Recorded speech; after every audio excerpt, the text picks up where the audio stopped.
Hey class, it's Mrs. Lynn again. Welcome back to part two of this video lesson on inserting word art. So let's dive right back into slides 5 and 6 so we don't run out of time this time.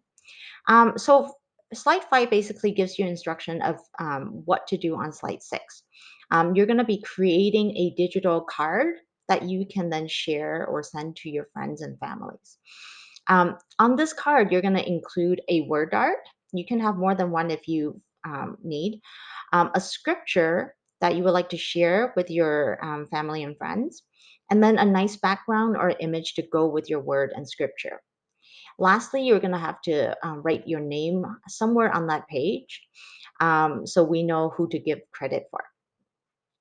All right, so um, on slide 6, let's get started with the first thing, which is a background.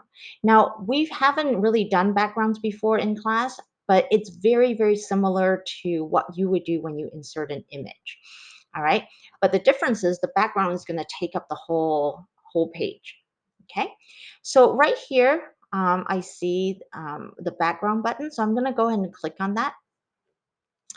And you can choose whether you want your background to be one solid color or an image. Okay, so I'm going to go ahead and choose image. And earlier, I already typed in a search term and I wanted an image of a forest. So I'm going to write down forest background. Okay, and these are the search results. I really like this picture, this black and white picture of a forest with some fog. So I'm going to go ahead and select that and then click insert. Okay.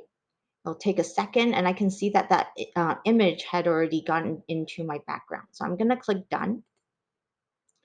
All right, so the next thing you have to add is a word art.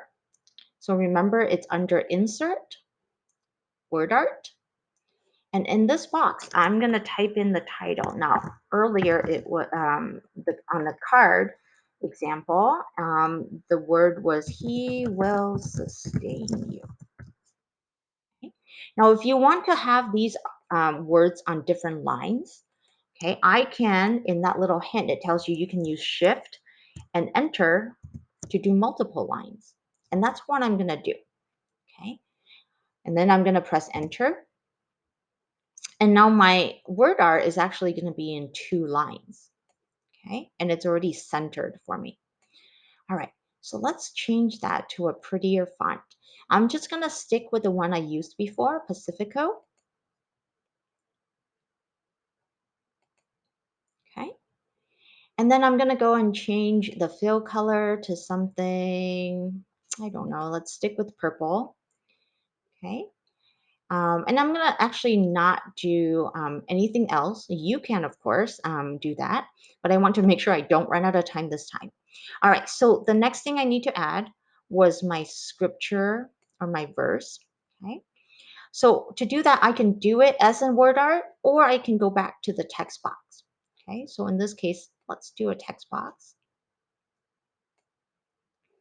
I'm going to use a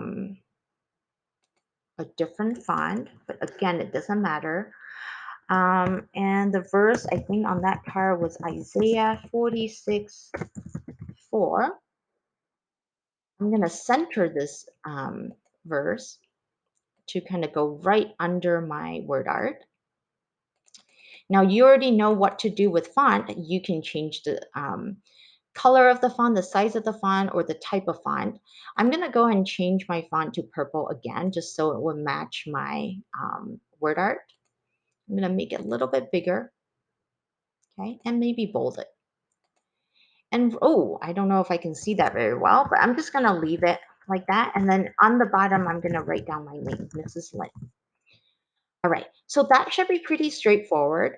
Um, if you have any questions, don't forget I have my virtual office hours through that link I posted in the announcements page, or you can have your mom or dad email me. Um, or I think you can comment directly in Google Classroom if I have a question. All right. So I look forward to seeing all your digital creations, and hopefully I'll see you on Friday's check in. Talk to you later. Bye.